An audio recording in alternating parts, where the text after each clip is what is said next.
What happened to the friendliest border in the world? For decades, crossing from Canada to the U.S. was no big deal. No visa, no stress, just a quick drive and a warm welcome. But in 2025, that welcome is fading. Canadians are being searched, detained, even banned, with no clear explanation. So what's really going on? Stay with us, because number 5 is the one most Canadians still don't see coming. This isn't just a border update. It's a warning sign. Something has shifted in how Canadians are being treated at the U.S. border. Policies are tightening, trust is slipping, and the once open-door relationship between neighbors is changing, quietly but surely.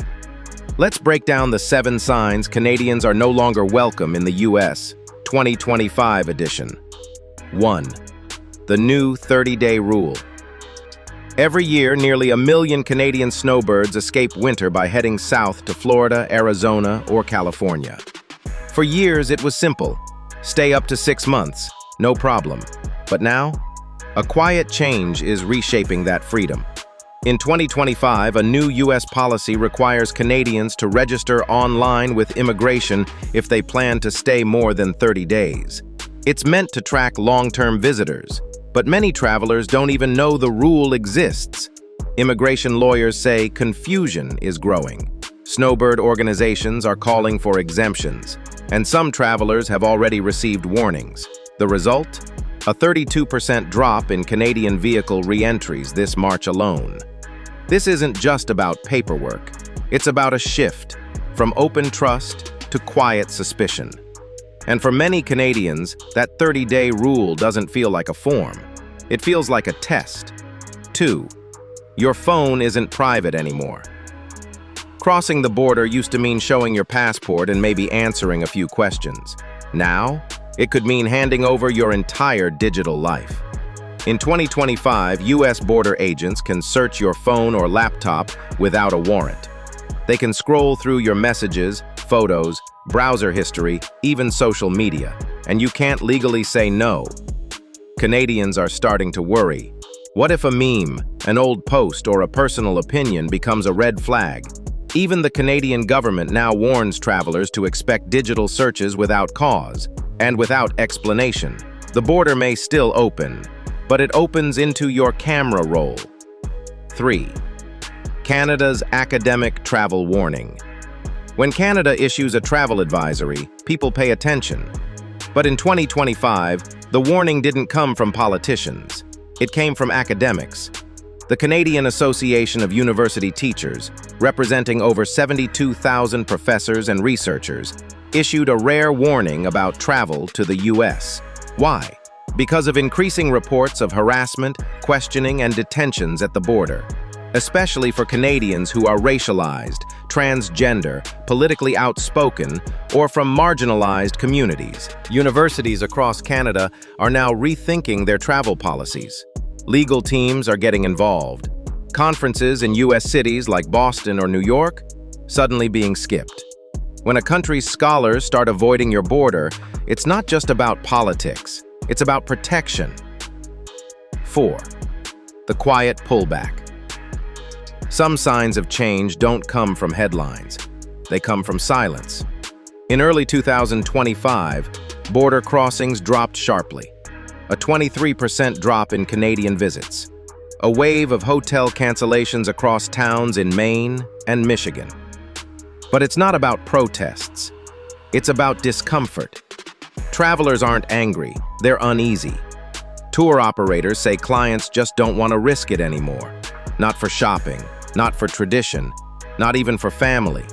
It's not that the U.S. border is closed, but for many Canadians, it no longer feels open. And when people quietly back off from something they used to trust, that's a relationship breaking down. 5. Second-class treatment at the border. This one is harder to prove, but easier to feel. In 2025, many Canadians with Middle Eastern names, South Asian backgrounds, or Muslim identity are reporting longer interviews, more invasive questions, and deeper inspections, all without official reason.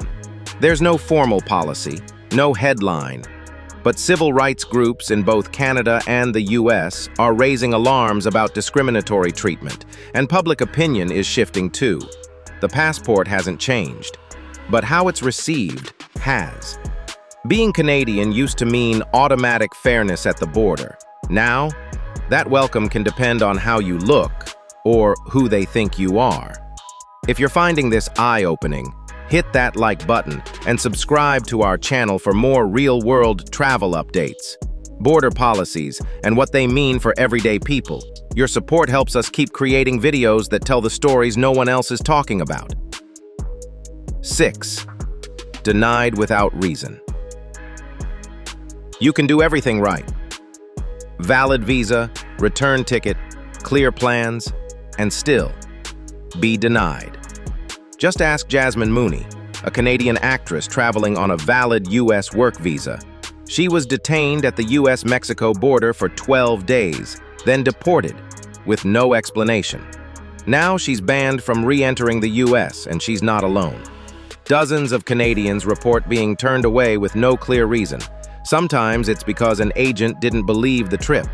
Sometimes it's nothing at all. No appeal, no explanation. Just a quiet mark on your record and a door that doesn't open again.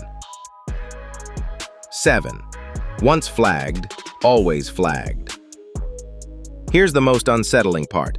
You may not know why you were stopped, but once you are, you're remembered.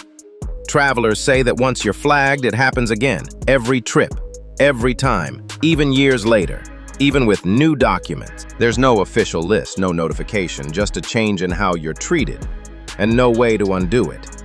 It's not just border security anymore. It's institutional memory. And for many Canadians, the U.S. border now feels less like a doorway and more like a file that follows them around. So is the U.S. still open to Canadians? Technically, yes. But for many, it no longer feels like it. This isn't just about one form, one policy, or one search. It's about trust. And in 2025, that trust is quietly unraveling. If you've experienced changes at the U.S. border, drop a comment below. Your story could help others understand what's really going on. And if this video gave you insight, hit that like button, subscribe, and share it with someone who's planning a trip soon. Because what's happening now might shape how Canadians travel for years to come.